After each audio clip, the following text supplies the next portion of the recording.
Lentor Central Residences, the 6th land plot released for sale in the Lentor Hills Estate. Is the area oversupplied? What factors should you consider if you're thinking of a purchase? And also, what prices can you expect? This is what today's video will address. The Lentor Hills Estate has been planned for residential development for over 20 years, dating back to the 2003 master plan. While the resolution of the 2003 master plan isn't ideal, the 2008 master plan also shows that residential developments were always intended for this neighbourhood. Previously, the area was occupied by Lentor Forest, a 30-hectare secondary forest. Residents of the landed enclave in Teachers Estate were informed about its clearing, and many pushed back against a full removal, highlighting the greenery's benefits as well as rich biodiversity. After discussions with the Urban Redevelopment Authority, adjustments were made to preserve part of the forest, shaping the current master plan for the neighbourhood. So the conceptualization of the Lentor Hills Estate isn't just a recent phenomenon. It has been in the making for at least the past 2 decades. While comparing the 2014 master plan as well as the latest master plan, you can see that there are some changes to the plot ratio. However, the government has already been planning for the area's density for at least the past 10 years. So could the government have miscalculated the expected population within this area? So including Lentor Central Residences, 6 land plots have been sold in total, with an additional land plot, Lentor Gardens, moved from the reserve list to the confirmed list in the government land sales program. This means that the government has decided to release it for tender instead of waiting for a developer to trigger its reserve price, so as to ensure there's a steady supply of units within this estate. In total, 10 land plots have been zoned for residential development, with a potential 11th one subject to further planning. The tender for Lentor Gardens will close in April, meaning that the next condo launch in this area could be at least Q3 or Q4 of 2026. Current projects in the neighbourhood include Lentor Modern, Hillock Green, Lentor Hills Residences, Lentor Mansion, and Lentoria, with Lentor Central Residences being the next development to launch. Now, if we include Thompson Grove in the neighbourhood, the introduction of Lentor Central Residences will bring the total number of units in this area to approximately 3,000, with current units ready for occupation by Q3 of 2028. Once all the land plots are developed, the total number of units in this area will be approximately 5,000 units. Notably, Lentor Central Residences marks GuocoLand's 4th development in this estate, a significant commitment from the developer. So why has GuocoLand invested so heavily in this estate? GuocoLand aims to be the master developer of this estate, viewing it as a rare opportunity to contribute to a government-planned private neighbourhood developed from an entirely greenfield land. With multiple developments, they can also cater to a broad buyer base by targeting different segments for each project. So is Lentor Hills Estate oversupplied? To answer that, let's look at the broader market.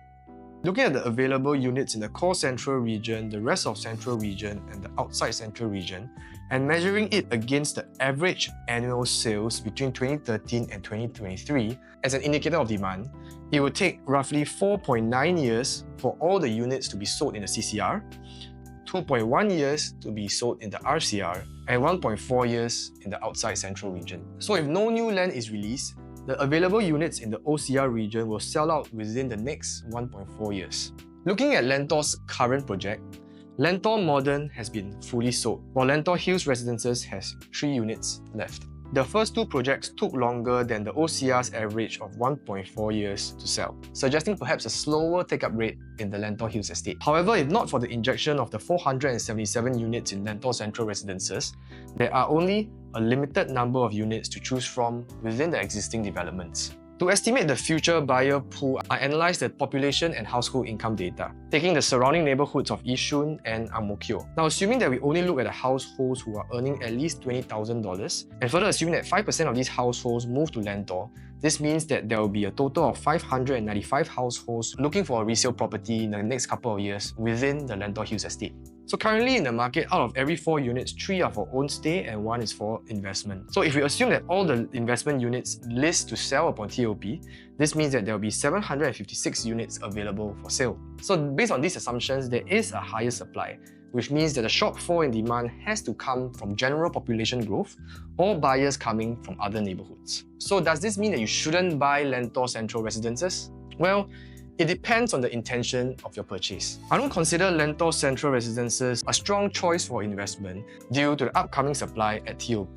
While there will be a gap between the different projects' TOPs, earlier developments will still take some time to sell out in the resale market. Additionally, Lentor Central Residences has a slightly lower relative land value compared to some of the other developments, when you look at the development's proximity to primary schools as well as some of the amenities.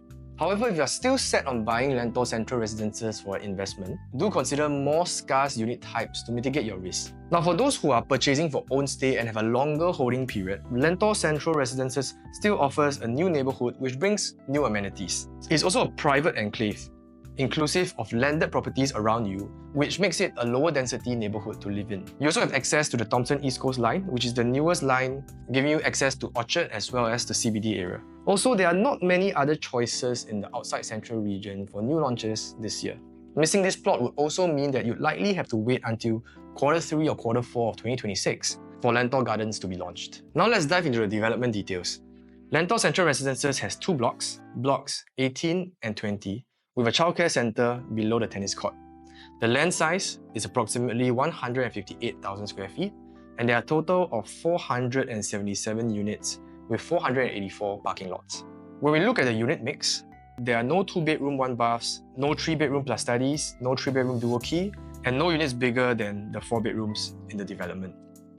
Comparing it to what's currently available in the Lentor Hills Estate, the injection of 106 4-bedroom units to 281 4-bedroom units currently in the estate means that there will be more 4-bedders in the estate than the 3-bed premiums. This is a concern, especially if you are looking for the bigger sized units. However, on the flip side, there are only about 200 odd units of 1-bedrooms available in the Lentor Hills Estate. This represents less than 10% of the total units available, which makes the 1-bedroom unit quite scarce, unlike some of the other neighborhoods which have an oversupply of the 1-bedroom units. So moving on to the site plan, both towers are north-south facing. You also get a full suite of amenities consisting of your 50-meter slab pool, your gym, which is located in the clubhouse, your tennis court, a kids area, including a playground, your barbecue pits, and also function rooms. There are also lounge spaces on level 14 of each block, giving you a high-rise space to relax and unwind. On the top floor of block 18, there is also a rooftop barbecue pit. All your 2-bedroom units will be on the middle stack, which means that there will be no windows in the toilets. Your 3 and 4 bedrooms will then make up the corner units, with the largest 4 bedrooms on stack 3 and stack 16. So now let's just take a look at a couple of the layouts. Among the 2-bedroom layouts, there is a 678 square feet unit and a 689 square feet unit. Both have similar sizes in the balconies,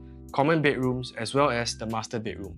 What is different, however, is the size of the living and dining area, with the smaller 678 square feet unit having a larger living and dining than compared to the larger 689 square feet unit. This is a good example to explain how the dumbbell layout not only eliminates wasted corridor spaces, but also generally gives you a more efficient living and dining area. For the 4-bedroom units, you have the 1,184 square feet unit and the 1,399 square feet unit. Here are some of the differences. You get a larger living, dining and balcony space for the 1,399 square feet unit. It is not just larger in space, but what's also important is also to note the shape of this living and dining and balcony space. It is squarish compared to the longish format given in the smaller 4-bedroom unit. When we look at the kitchen and the yard space, your yard space for the bigger unit is slightly bigger. However, the location of the home shelter for the smaller 4-bedroom unit is more ideal, especially if you have a live-in helper. Let's move on to prices. So developers have mentioned that the prices will start from 1,984 square feet. How does this compare to the price that they bought the land at? The estimated break-even for the developer is $1,793 per square foot per plot ratio. So what this means is that the developer's margin is at least 11%. These are the range of launch prices relative to the developer's margins. The next slide compares the prices for Lentor Central Residences relative to the latest development, which was Lentor Mansion. Now, Lentor Mansion only had 2 to 5 bedroom units. And this is how to read the table. Assuming that the 2-bed, 2-bath unit at Lentor Central Residences launches at $2,062 per square foot, This is equivalent to about $1.41 million. This amount is 7% cheaper than the average cost of a 2-bed, 2-bath unit transacted in Lentor Mansion in the past 1 year. So last year, the private resale market grew at about 3.9% per annum. Using this as a benchmark, if you can get a unit at Lentor Central Residences below 3.9% growth rate, then I would consider it a decent deal. So for the 2-bed, 2-baths, purchasing any unit above $1.58 million, which already is a 4% increase compared to the transacted price in Lentor Mansion, would represent beyond what I consider fair value. For the 3-bedroom compact unit, this limit is when Lentor Central Residences hits about $2,152 per square foot. This is similar for the 3-bedroom unit, and for the 4-bedroom unit, you also have room beyond $2.76 million. Now, what about the average per floor price jump to expect? I looked at the per floor price jump for Lentor Modern on its launch day. And the reason why is because Lentor Modern is also launched by GuocoLand, and it has broadly north and south facing stacks. Also on level 14, there is also a common facility similar to the one at Lentor Central Residences. On Lentor Modern's launch day, you can see that the south-facing units below level 14 had about a 0.6% price jump. This is a bit less uniform for the north-facing units. Above level 14, both north-facing and south-facing units had a 0.9% price jump for each floor up until level 22. Subsequently, from level 23 onwards, the per floor price jump was higher than 1% for every floor. So if history were to repeat itself, this is what you can expect of the per floor price jump at Lentor Central Residences. Combining all of this information, this is my estimated price matrix for Lentor Central Residences on launch day. So developers have already come out to say starting from prices for the 1-bedroom, the 2-bedroom, the smaller 3-bed compact, as well as the smaller 4-bedroom unit. I've assumed that these prices will be for the units on level 1 of block 18. Now, if you apply the per floor price jumps, you can expect that the 1-bedroom will be about $1.2 million on level 28 of block 18. The smaller 678 square feet 2-bedroom will be slightly under $1.8 million on level 28, while the 3-bed compact will be about $2.25 million. Your smaller 4-bedroom on the top floor will be about $3 million. So if you are thinking of balloting for Lentor Central Residences, give me a ring or drop me a DM. If you found this video useful, please drop me a like and subscribe, and see you in the next one.